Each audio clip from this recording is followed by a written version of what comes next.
como antecedentes, teníamos en nuestro país durante muchos años medio artículo de la Ley de Enjuiciamiento Criminal, concretamente, como saben ustedes, el 579, que contemplaba la regulación o pretendía contemplar, de las intervenciones telefónicas.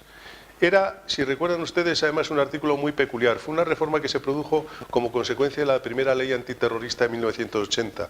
Se apoyaba en la posibilidad de la excepcionalidad constitucional de privación o reserva de los derechos fundamentales de los ciudadanos en casos excepcionales, como por ejemplo la lucha antiterrorista. Y eso se traslada a la Ley de Enjuiciamiento Criminal y en medio artículo, pues prácticamente lo que se hace es nada más que contemplar la posibilidad de que se pueda, y por supuesto siempre con autorización judicial, que se puedan restringir derechos fundamentales como es el derecho al secreto de las comunicaciones y en este caso a las comunicaciones telefónicas. Porque lo que eran comunicaciones postales y telegráficas ya estaban reguladas perfectamente desde el año 1882 en la Ley de Enjuiciamiento Criminal, y Alonso Martínez, con su genial inteligencia jurídica y con su exquisito respeto por las libertades, pues había contemplado la intervención de la correspondencia postal de una manera exquisita desde todos los puntos de vista, sobre todo desde los derechos del afectado por esta medida, hasta el punto que recordarán ustedes, y ahí está en nuestra ley todavía, cómo se dice que el juez recibe la correspondencia que ha sido intervenida, la lee solo por así en presencia del interesado, del destinatario, aparta todo aquello que se refiere a su vida privada y no tenga que ver con el interés de la investigación de la causa y se lo entrega al interesado, y solamente conserva bajo la plica del secretario judicial lo que tenga interés para la causa. Es decir, con un estricto sentido de lo que son los derechos y en este caso el derecho a las comunicaciones. Pero claro, Alonso Martínez, por muy buen jurista que fuera, lo que no podía prever era la existencia del teléfono y mucho menos la posibilidad de comunicaciones telemáticas ni de otros utensilios de carácter tecnológico a los que se refiere esta reforma. Lo cierto, como les digo, es que desde 1882 no teníamos una regulación en esta materia, desde 1980 no teníamos más que medio artículo para genéricamente hablar de las intervenciones telefónicas en una materia y en un aspecto de tantísima importancia. Tantísima importancia desde todos los puntos de vista, desde el punto de vista del interés de la investigación, de la eficacia de la investigación. Cuando nos encontramos con delincuencia organizada, por ejemplo, es fundamental, lógicamente, esta intervención, y tan importante desde el punto de vista del derecho afectado de los ciudadanos, al que luego haré alguna alusión, el por qué para mí estas diligencias de investigación son las más delicadas, las más peligrosas y las más comprometidas que se pueden hacer en toda una investigación penal, por lo tanto muy necesarias de una estricta regulación que dé la seguridad jurídica necesaria y suficiente. No lo teníamos en España, y lo curioso del caso también es que tampoco nos lo daba el Tribunal Europeo de Derechos Humanos. Desde el principio de los años 80, la jurisprudencia del Tribunal Europeo de Derechos Humanos, en casos conocidísimos como el caso Krusling y otros muchos más, empezó a corregir a las legislaciones de toda Europa, Alemania, el Reino Unido, Francia, Italia, que no tenían reguladas las intervenciones en las comunicaciones de los ciudadanos, y en esos países a lo largo de los años 80 hubo un desarrollo importantísimo de la legislación en esta materia, muy exhaustivo, muy estricto, muy riguroso, muy importante. Y en España, ¿por qué no? Pues por una sencilla razón. Porque en el año 1992, concretamente el 18 de junio, se publica un auto de la Sala Segunda del Tribunal Supremo, que era además ponente Enrique Ruiz Vadillo, el presidente de la Sala en ese momento, un auto en el cual se contempla una serie de intervenciones telefónicas que se practican en el curso y la persecución de un determinado delito, que acaba llevando a un problema de delito de posible corrupción de partido político, concretamente el llamado caso Naseiro. Y la primera cuestión que plantea la defensa del señor Naseiro es que aquellas intervenciones telefónicas que se le habían hecho eran ilegales y por lo tanto irradiaban los efectos propios de la famosa doctrina de los frutos del árbol envenenado hacia toda la investigación, y había que absolverle. El Tribunal Supremo, que podía haber resuelto esta cuestión en sentencia, pero prefiere adelantarse, retirarse a deliberar y pronunciarse antes sobre la licitud o nulicitud de esas escuchas telefónicas. Las declara ilícitas y procede a la absolución. Pero al declararlas ilícitas establece todos los requisitos y garantías que desde el punto de vista de doctrina jurisprudencial considera el Tribunal que deben exigirse para que unas intervenciones telefónicas se consideren correctamente hechas desde el punto de vista de la eficacia procesal. Y ese canon de garantías, ese canon de requisitos, es el que ha venido sirviendo hasta hoy a los tribunales españoles para valorar, para medir de qué modo unas intervenciones telefónicas cumplen o no los requisitos, concretamente el desarrollo del artículo 18, también me referiré ahora, 18 de nuestra Constitución de 1978. ¿Qué ocurría con esto? Que cuando se llegaba al Tribunal Europeo de Derechos Humanos denunciando una intervención telefónica en España, el Tribunal Europeo siempre acababa en la misma conclusión. Ustedes no pueden cuestionar que aquí se ha vulnerado el Convenio Europeo de Derechos Humanos, porque aunque no tienen ley, sus tribunales establecen unos requisitos, unas exigencias en estas intervenciones que sobradamente cumplen las previsiones del convenio, concretamente del artículo 6, sobradamente las cumplen. Y otra cosa es, y el Tribunal Europeo también lo decía muy frecuentemente, que ya es hora de que el legislador español regule esta materia y no estén ustedes dependiendo de una doctrina jurisprudencial y una falta de previsión en la ley y en el derecho positivo. Pero así hemos permanecido durante todo este tiempo. Cuando en el año 2011 se conoce un borrador de nueva ley de enjuiciamiento criminal elaborado bajo el gobierno del señor Rodríguez Zapatero, y en el año 2013 otro borrador de posible futuro Código Procesal Penal, ya bajo el gobierno del señor Mariano Rajoy, en ambos dos se regula lógicamente esta materia, pero como sabemos, por desgracia, estos borradores nunca han llegado a ver la luz, y digo por desgracia, y lo digo de verdad, porque la necesidad de la reforma procesal en este país, me imagino que luego mi querido compañero Eduardo Torres Dulce también insistirá en ello, es ya apabullante, o sea, es ya absolutamente de poner de los nervios el que no se produzca. Pero el legislador sí que ve que hay cuestiones contenidas en esos borradores que son de verdadera emergencia, el extraerlas y publicarlas en una ley de modificación, un parche más de la ley de enjuiciamiento criminal.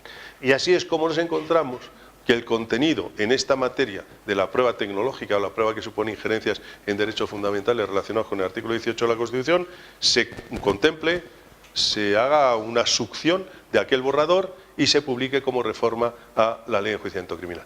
En esa forma tan peculiar que tenemos, que es un artículo, el 588, que tiene 39 artículos dentro. Ya no estamos solamente en el 588, la otra, ¿cómo es? Ter, quater, quinquies, sexies, etcétera, sino que tenemos el bis A, bis B, bis C, hasta el bis K, me parece que es. Es decir, en total 39 artículos en uno mismo, en el 588, para, me imagino, frustración y desesperación, sobre todo de los pobres opositores que tengan que tener todas estas letras en su cabeza. Pero ahí lo tenemos, como digo, por esta razón, porque lo que era un número consecutivo de artículos, pues al final han tenido que comprimirse ahí. Con todo, nos encontramos con una reforma que a mi juicio tiene un extraordinario interés, y además les tengo que decir una cosa, y es que normalmente, como saben, los jueces, los fiscales, los abogados solemos ser muy críticos con las reformas legales, todas nos parecen mal, y tenemos razón, prácticamente casi siempre. Pero esta ley, concretamente esta ley, mi opinión es enormemente positiva. Voy a intentar justificarles por qué. Es de esos casos en los cuales uno se siente satisfecho, no solamente por decir algo bonito alguna vez de nuestro legislador, sino sobre todo porque dice, hombre, así la gente comprenderá que mis argumentos, cuando son negativos, son equilibrados y pretenden ser objetivos. No me protesto de todo por protestar. No, en este caso estamos ante una ley que yo creo que tiene aspectos enormemente positivos, como ahora mismo les voy a decir. Como les decía, se refiere a una materia importantísima que voy a comentar aquí a los que son profesionales de la investigación, desde el punto de vista del interés práctico de la investigación, y de una materia, por otra parte, importantísima desde el punto de vista de los derechos de los ciudadanos afectados por la práctica de estas diligencias concretas. ¿Y por qué esta segunda importancia máxima? Pues miren, porque esto está afectando a un derecho muy sensible, como es el derecho a la intimidad. Como saben ustedes, en el artículo 18 de la Constitución se recoge el derecho fundamental a la intimidad, y es importante discernir varios aspectos. Esto es una pieza clave, sobre todo para quienes sean estudiantes de Derecho, esto que lo tengan siempre en cuenta porque es muy importante. El artículo 18 de la Constitución no contempla un solo derecho a la intimidad. Contempla el derecho a la intimidad, pero con diferentes manifestaciones y, lo que es más importante, con diferentes garantías para la preservación de cada caso. Tenemos el número primero del artículo 18, que se refiere a la intimidad en general. El derecho a la intimidad es fundamental para un ser humano, fundamental, pero ya no solo desde el punto de vista jurídico, desde el punto de vista psicológico. Los psicólogos tienen escritas, además, en algún caso, páginas bellísimas que yo he consultado, hablando de qué supone la intimidad para el ser humano, cualquiera que sea su edad, cualquiera que sea su situación. Llegan a hablar de que la intimidad es como la piel, igual que no podríamos vivir sin piel, no podemos vivir sin intimidad. Cada persona necesita un ámbito restringido para su propia autorreflexión y para su propia vida interior, independientemente de sus padres, de su marido, de su mujer o de sus hijos. Cada persona para sí mismo. Es, por lo tanto, un valor esencial, incluso desde el punto de vista psicológico del ser humano. Por mucho que en la actualidad, también lo sé, es un bien y un derecho muy devaluado, a base de exposiciones públicas de intimidades en medios de comunicación, etcétera, pero quizá por eso todavía más necesitado de que lo reafirmemos, sobre todo los juristas, los profesionales del derecho, el valor enorme que tiene el derecho a la intimidad. Pero no es lo mismo la intimidad genérica del número primero, la intimidad de mis bolsillos en este momento, que legalmente puede ser allanada con sustento en una ley, pero por un funcionario que cree o que ha visto o que piensa que yo estoy cometiendo un delito a punto de cometerlo o que llevo una sustancia en el bolsillo, al cual la ley le habilita, si existen razones suficientes para creer eso, a que me meta la mano en el bolsillo y vea lo que yo llevo ahí. Eso es la intimidad, importantísima, pero susceptible de allanamiento con ciertos requisitos, pero de una manera, digamos, razonable, pero extensa. Distinto de la intimidad domiciliaria, ya entramos en el número 2. Ya la intimidad del domicilio es algo mucho más sagrado que lo que puede ser la intimidad de mis bolsillos, de mi cartera o de lo que yo hago en un determinado lugar que no es mi domicilio. Y ahí ya se requiere autorización judicial. Pero incluso y con eso, en ese supuesto de la intimidad domiciliaria, no es absolutamente y estrictamente necesaria siempre la autorización judicial, porque sabemos que se puede, en casos de flagrancia delictiva o en supuestos de propio consentimiento del morador, el que ese derecho, esa intimidad, pueda ser allanada sin que un juez haya intervenido. Y nos encontramos, aparte del número 4 del artículo 18, se refiere al tema de la protección de datos y el tratamiento de datos automatizados, que es otra cuestión, nos encontramos con el número 3, que es el núcleo duro del derecho a la intimidad y que es el núcleo duro de la protección de los derechos. ¿Por qué? Porque es el derecho al secreto de las comunicaciones. Y eso tiene una peculiaridad muy importante. Como estamos hablando de introducirnos cuando investigamos en las comunicaciones de unas personas, estamos situando a esas personas en ese momento en un estado de absoluta indefensión, porque ellos no saben que están siendo intervenidas sus comunicaciones. Algún abogado en algún recurso de casación que yo he tenido oportunidad de ver, se quejaba y uno de los motivos de la casación era que no se había avisado a su cliente de que se le estaban interviniendo las comunicaciones, las conversaciones telefónicas. No os lo creeréis, pero de verdad que ha habido motivos en este sentido. Obviamente esto es una butad, esto es un absurdo. La intervención de las comunicaciones, si quiere ser efectiva, tiene que ser en ignorancia del sometido. Por lo tanto, en ese momento se encuentra en estado de indefensión. Si se entra en el domicilio de uno o estás presente, o hay una serie de testigos instrumentales, etcétera, puede estar un secretario judicial. Si, como digo, en la calle a mí me quieren registrar porque consideran que puedo llevar una pistola en el bolsillo y provocar un atentado terrorista, estoy yo presente. Pero en la intervención de las comunicaciones, el intervenido es ausente de ese conocimiento y, por lo tanto, su situación de debilidad, de precariedad, de imposibilidad de defenderse, si es que hubiera algún motivo para poderse defender de esa injerencia, pues es nula, no existe. Por lo tanto, es por lo que el legislador a esta materia, dentro del derecho genérico a la intimidad, le presta una especialísima atención. Y por eso es por lo que los convenios, el Europeo de Derechos Humanos le prestan atención y por eso es por lo que los tribunales de justicia también tradicionalmente le han prestado atención.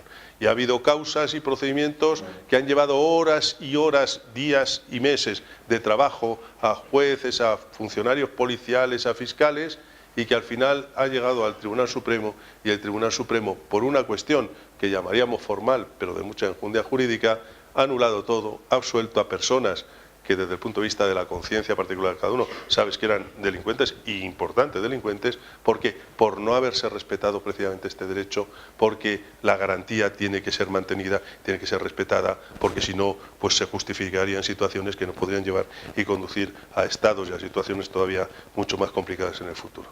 Bueno, pues este derecho, el derecho a la intimidad genérica, y en concreto, en la mayor parte del articulado del que voy a hablar, el derecho al secreto de las comunicaciones, es el que se ve afectado por estas injerencias. De hecho, todo el título correspondiente a esta materia se titula así, después de la última reforma, con un sentido amplio, y se refiere a las diligencias de investigación relacionadas o que afectan a los derechos contemplados en el artículo 18 de la Constitución, es decir, al derecho a la intimidad en estas distintas manifestaciones que les acabo de explicar. La reforma se produce dentro del título octavo del libro segundo de la Ley de Enjuiciamiento Criminal. Hay un capítulo cuarto fundamental al que me referiré y otros 6 capítulos más.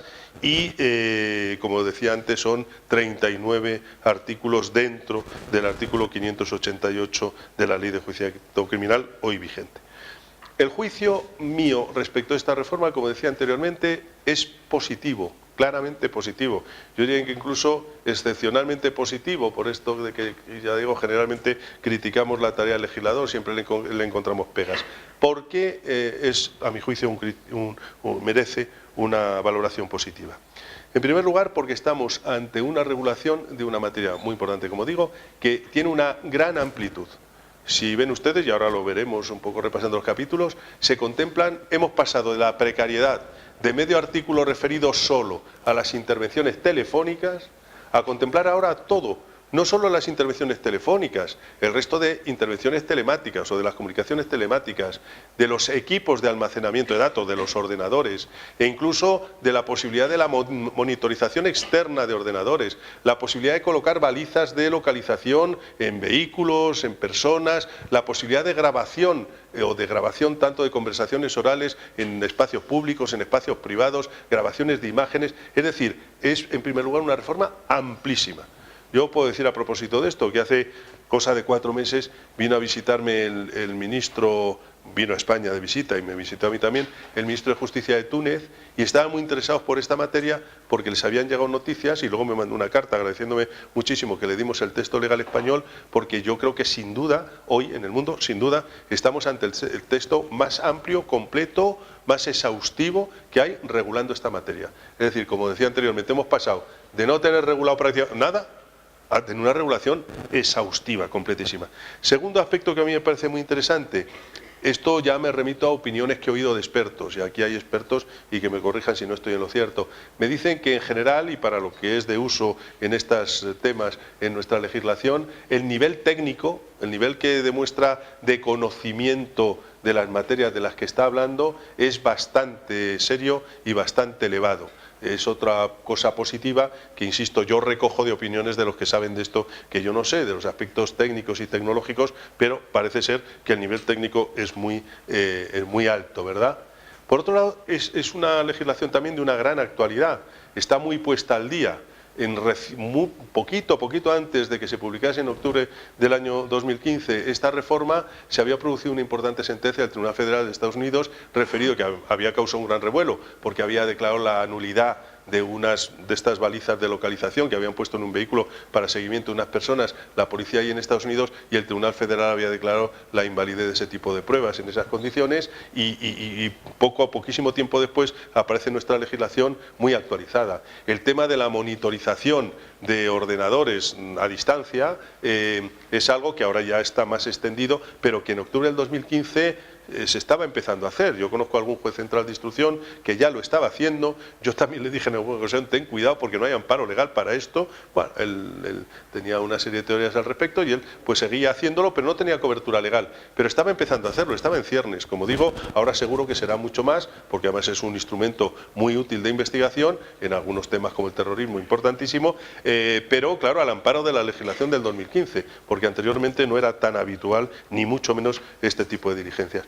Pero sobre todo para mí hay un tema que me resulta, en fin, yo diría que casi me atravesía de un punto sentimental enternecedor de esta nueva regulación. Y es su carácter extraordinariamente garantista. Cuando estamos en un mundo que en esa pugna entre libertad y seguridad, derechos y garantías y seguridad, por las circunstancias que todos sabemos que no son del caso repetir, está inclinándose más hacia la privación de derechos en aras de la seguridad, y cuando la legislación española y en el mundo claramente tiene esa tendencia, el encontrarnos con unas normas como estas, con un contenido tan enormemente garantistas, como digo, para una persona de mis convicciones, es absolutamente emocionante. Y es que yo, me confieso, siempre lo he dicho, que me siento muy garantista. Y lo he dicho incluso en algunos momentos y circunstancias y lugares en los cuales pues no era muy políticamente correcto decir esto, porque anteriormente, los que iban de garantistas por el mundo, pues era la corriente favorable y todo el mundo, el garantismo. En el momento actual esto tiene sus costes, esto a veces no se entiende suficientemente. Pero yo siempre digo lo siguiente: ¿conocen muchos países ustedes en los cuales se dé un equilibrio tan magnífico como se está dando en España hoy, entre garantismo, que efectivamente somos un país de los más garantistas del mundo desde el punto de vista judicial, y a la vez seguridad? Porque andamos por ahí y no hay que irse a países del tercer mundo ni muy lejanos, países que nos están muy cerca, que han sido muy garantistas, han perdido mucho de esas garantías por miedo, han caído en unas situaciones de histeria colectiva, de neurosis, de paranoias, que han hecho que se excepcionen las medidas, han hecho que se prive de garantías a los ciudadanos en aras, como decía antes, a una mayor seguridad, y sin embargo que no han ganado demasiado en seguridad. Y sin embargo en España, que los españoles estamos todo el día criticándonos y dándonos latigazos de lo malos que somos, yo creo que no somos suficientemente conscientes de hasta qué punto este país sabe equilibrar el respeto a las garantías, que un ciudadano de fuera viene a España y sabe que no va a tener problemas judiciales en España, salvo aquellos en los cuales él incurra y se los merezca, porque aquí hay garantías de la actuación de la policía, de la actuación de los tribunales, y a la vez un país, hombre, con una seguridad pública yo creo que más que razonable.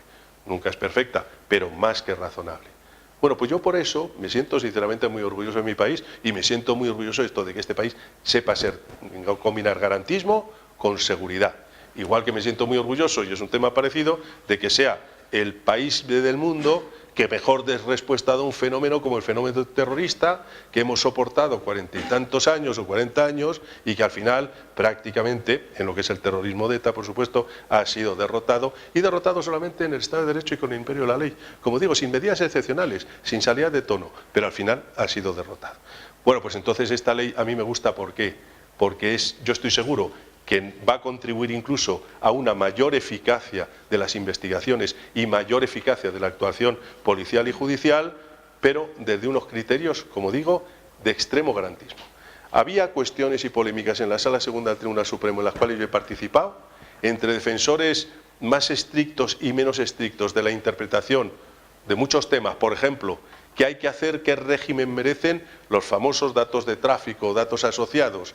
El saber ya no lo que han hablado dos señores, sino dónde estaban ubicados, qué tiempo duró esa comunicación, de qué hora a qué hora fue, que en la Sala Segunda del Tribunal Supremo debatíamos si esto formaba parte del derecho del artículo 18.3 de la Constitución del secreto de las comunicaciones, por lo tanto protección reforzada, o si se trataba de datos que simplemente afectaban a la intimidad del 18.1 y por lo tanto pues podían ser, digamos, soslayados con más facilidad. Pues el legislador en esta regulación, en casi todos los puntos, no en todos, pero en casi todos, opta por los criterios más proclives a las garantías que se estaban manejando y que se estaban debatiendo en ese momento en los tribunales de justicia españoles. Y esto, bueno, pues se puede ver rápidamente en la primera parte de la regulación, que se refiere a los principios generales, que voy a repasar porque si no me da tiempo luego para ello, que no me va a dar tiempo, no voy a poder entrar prácticamente en cada uno de los supuestos, salvo alguna pequeña precisión muy rápida que haré.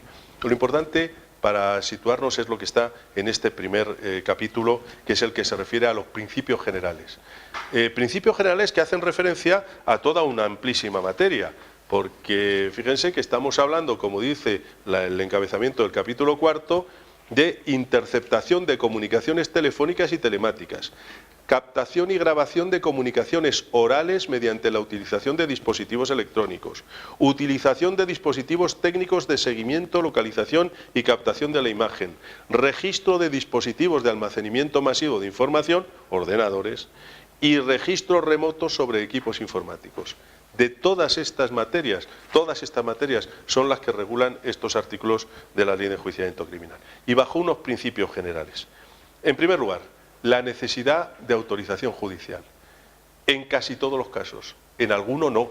Por ejemplo, temas tan importantes como es que la policía pueda identificar, o mejor dicho, conocer los números, las claves identificativas de ciertos terminales, algo que en la Sala Segunda del Tribunal Supremo nos había llegado ya en numerosas ocasiones y ya teníamos hay una doctrina pacífica sentada, que es la que se recoge aquí, aunque algún compañero la cuestionaba, y es el hecho de que, utilizando los medios técnicos adecuados de rastreo, etcétera, la policía pueda determinar y saber, si yo soy sospechoso de algo, cuál es mi número de teléfono, que en principio no tienen por qué saberlo. ¿A base de qué? Pues de rastrear aquí y coger los números de todos y luego ir a una cafetería donde yo soy el único de los que estamos aquí que está y el que coincide pues verde y con hojas, ¿verdad? Rápidamente se lo queda. Ese tipo de técnicas no necesitan autorización judicial.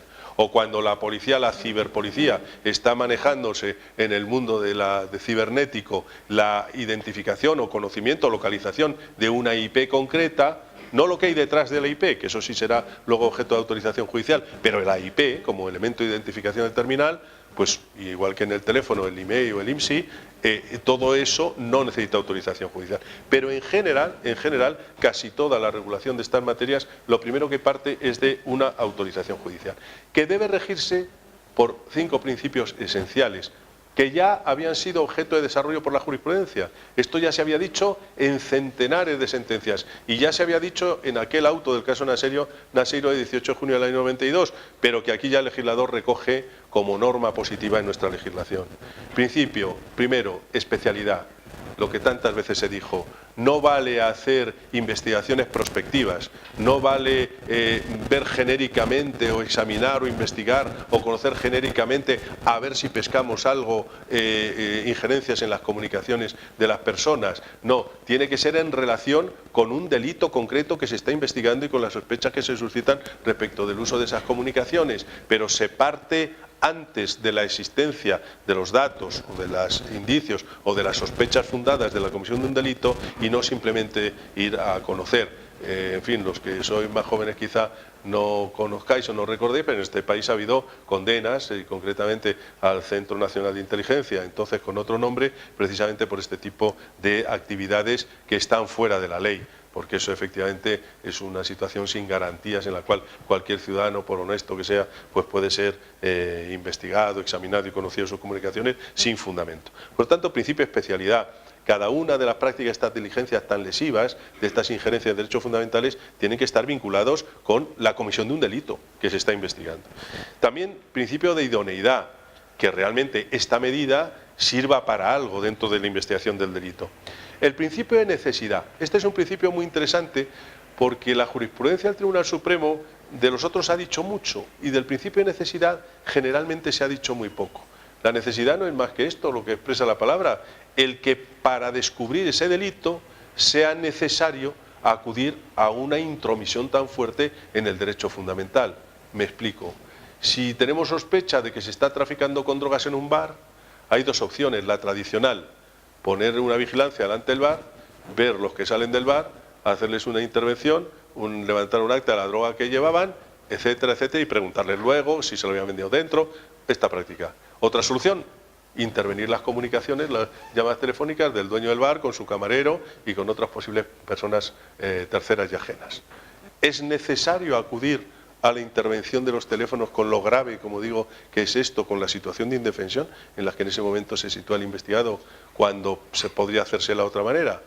Pues nos hemos encontrado en el Supremo con graves disputas al respecto, porque mientras que unos entendían que eso era un exceso y que no había necesidad, otros sin embargo entendían que sí, por ejemplo, apoyándose en las posibilidades de que se pudiera descubrir la red de proveedores que a ese y por lo tanto el delito organizado que había detrás para que en ese bar hubiera droga que se pudiera vender.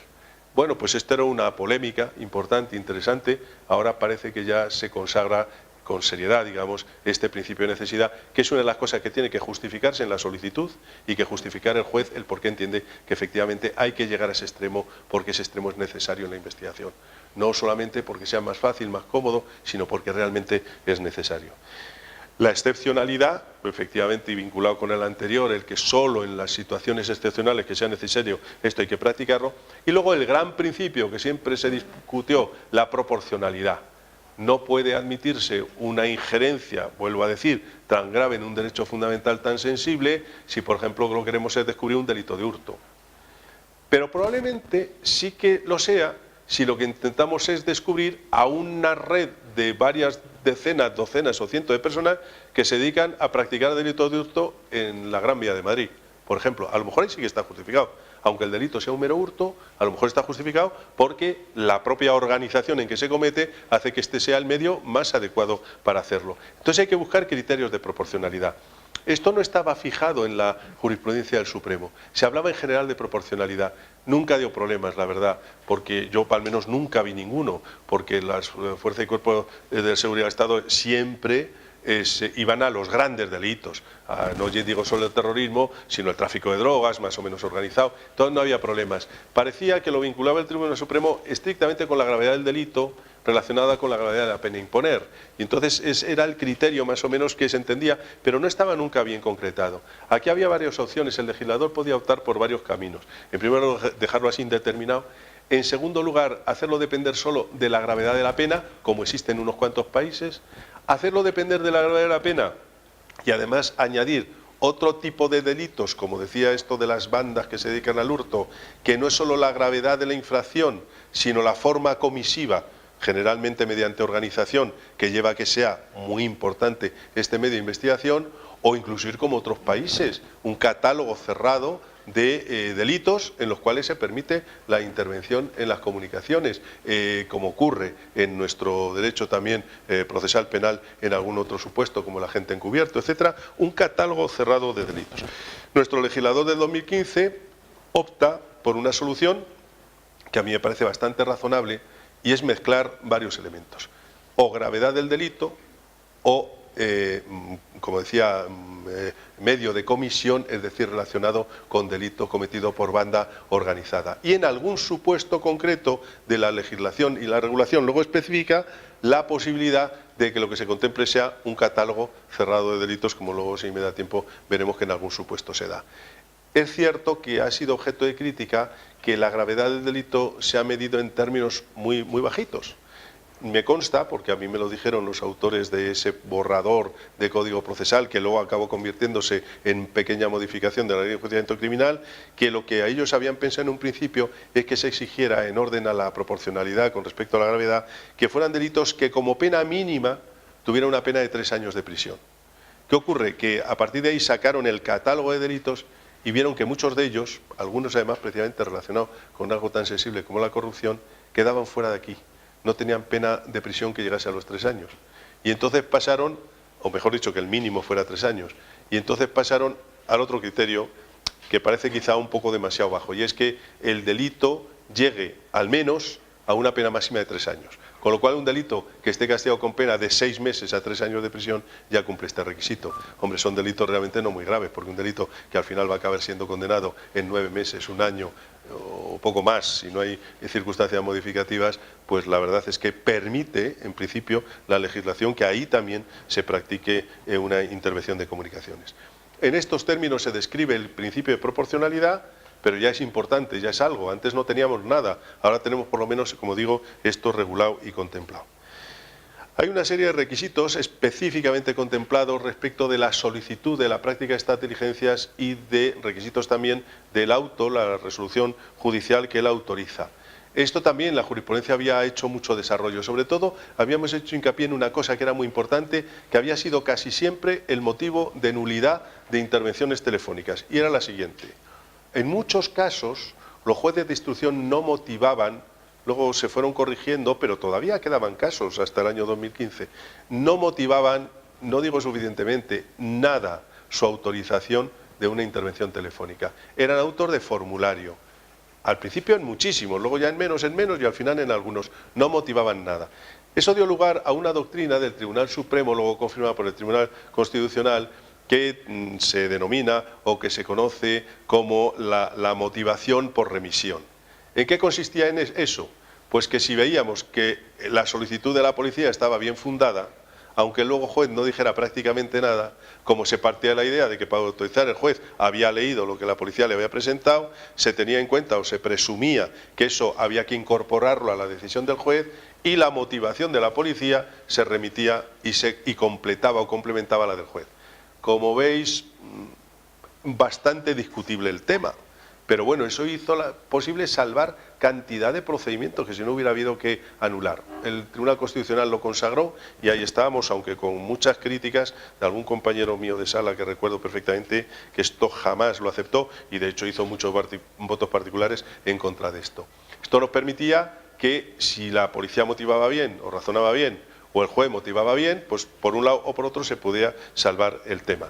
Pero claro, ¿qué es lo que requería? Algo fundamental. Cuando nos encontramos sin motivación por parte del juez, auténtica del juez, y acudíamos a los oficios policiales, lo que no valía es que los policías nos dijeran simplemente, miren ustedes, estos hay que, me tienen que autorizar estas intervenciones porque nos consta que estos señores se dedican al tráfico de drogas. Y a veces más elaborado. Nos constan que se dedican al tráfico de drogas porque fuentes nos han dicho que sí, porque nosotros que no. Claro, los tribunales de justicia decían, oiga, si ya hacemos bastante con que el juez que no ha cumplido su deber de motivación lo remitimos a la policía, teniendo en cuenta que es que el juez se lo ha leído y lo ha asumido, si resulta que ustedes no han explicado nada al juez, luego el juez lo que ha asumido no sirve para nada, pues esto no se puede dar por bueno. Y ahí es donde han estado los importantes casos que tanto escándalo social han creado y han generado a veces de nulidades. Claro, no es justo hacer recaer la responsabilidad sobre los funcionarios de policía cuando la responsabilidad es del juez, pero también es verdad que, insisto, unos por otro la casa sin barrer. ¿Qué es lo que tenía que decirse en la fundamentación de la solicitud? Pues dar las razones por las cuales yo hago la afirmación. Si yo digo, oiga, mire, necesito una autorización porque es que estoy fuertemente convencido de que este señor se dedica a traficar con drogas, explicar por qué es ese fuerte convencimiento mío. Y entonces ahí la inmensa mayoría de las motivaciones estaban correctas. Pues mire usted, porque este señor no tiene trabajo conocido y tiene 2 BMW, una moto Harley y no sé qué. Mire usted, es que este señor a su casa va cada día por un camino distinto con claras operaciones de que nadie le pueda seguir. Oiga, mire, que es que le hemos visto reunirse con ciudadanos que han sido condenados por tráfico de drogas, con otros que no sé qué, o le hemos visto salir y entrar con bolsas de no sé qué. Y entonces, claro, ya puede decir, oiga, pues sí, aquí hay elementos racionales para poder ejercer algún control respecto de esto que se está solicitando, de que es verosímil, de que es razonable, porque cada uno cumple su función y la policía puede tener un perfecto convencimiento, pero si luego tiene que haber un juez que lo controle, ese convencimiento también tiene que alcanzar o depositarlo en el juez. Bueno, pues ahora esto ya no hay problema ninguno. No hay problema ninguno según como le veamos. ¿Por qué? Porque la nueva regulación nos dice estrictamente los requisitos que tiene que cumplir el que solicita la intervención, pero también nos dice estrictamente lo que el juez tiene que motivar. Por lo tanto, a mi juicio, ya esa famosa motivación por remisión ya no vale. Tiene que hacerse bien la solicitud y bien la fundamentación del juez, cumpliendo el elenco de requisitos que expresamente dice la ley que tiene que completar. Luego hay otras cuestiones muy interesantes en la reforma, por ejemplo, el tema del secreto. Eso de que unas actuaciones estén secretas en este país de investigación durante a veces varios años es un problema muy serio para el derecho de defensa. Porque claro, el abogado defensor, cuando llega y se le levanta el secreto al cabo de 4 o 5 años, se ve muy limitado en la posibilidad de obtener algunas pruebas que ya por el transcurso del tiempo prácticamente son obsoletas o imposibles de solicitar y practicar. Es una restricción muy importante de derecho fundamental la declaración del secreto del sumario. ¿Que se hace por qué? Se hace porque es que si no, no tendría eficacia la investigación. Lo que decía anteriormente, ¿cómo va a ser eficaz la investigación por ejemplo, de un tráfico de drogas organizado si tenemos que avisar o se van a enterar a través de sus abogados los señores que están siendo investigados de que ese asunto está siendo escuchadas sus conversaciones? Por consiguiente, el interés de la investigación justifica plenamente, así lo ha dicho el Tribunal Europeo cantidad de veces, que en una sociedad democrática la lucha contra el delito, etcétera, justifica estas restricciones de derechos tan importantes como el derecho de defensa. Pero claro, dentro de unos límites. Y en este país yo creo que en general las cosas se hacen muy bien, pero también es cierto, como en cualquier sitio, que hay también ya ha habido excesos a los cuales debería poner límite también el legislador. De momento no lo ha hecho, sí que lo hacía en los borradores, pero no lo ha hecho en la ley a este respecto. Hace poco el Tribunal Europeo de Derechos Humanos tuvo oportunidad de hacerlo, porque llegó hasta la deliberación de la sala una cuestión de un abogado español planteando esto, la legalidad o no de una determinada duración extensísima del secreto en una investigación española, pero el Tribunal Europeo de Derechos Humanos se salió por las ramas y la verdad es que no dijo ni que sí ni que no. Pero esto se produce. ¿Qué es lo que hace la nueva legislación? Algo interesantísimo. Y es que expresamente contempla la posibilidad de que ese secreto no alcance a todo el procedimiento, a todo el sumario, sino que solamente aquellas piezas separadas, cuando sea posible, que requieran el secreto, como es el supuesto, por ejemplo, de las intervenciones telefónicas. Y eso pues puede ser un avance realmente importantísimo, porque ya digo, hay una importante restricción de derecho de defensa que si puede restringirse lo más posible, siempre que sea razonable y no perjudique el interés de la investigación, pues bienvenido sea. Otra cosa es que actualmente con las filtraciones estas a las que asistimos, pues ya uno no sabe por qué se restringe el derecho de defensa, porque lo que le está prohibido al abogado defensor enterarse, nos enteramos a través de la prensa porque se filtra. Pero bueno, ese es otro problema distinto, nosotros nos atendemos a lo que debe ser y otra cosa es lo que sea que no nos gusta. Otra cuestión importantísima, la cuestión de la duración de las intervenciones. Yo he visto en la Sala Segunda del Tribunal Supremo, bueno, y lo hay, no es que sea un caso excepcional mío, intervenir el teléfono de una persona durante más de 4 años. Eso no es razonable, y por supuesto durante más de 2 y de 3 y de 1, en muchísimos casos. Eso evidentemente no es razonable, no puede ser razonable. En todos los países del mundo existe una limitación y en esta legislación se establecen esas limitaciones. A mí eso me parece un avance extraordinariamente positivo.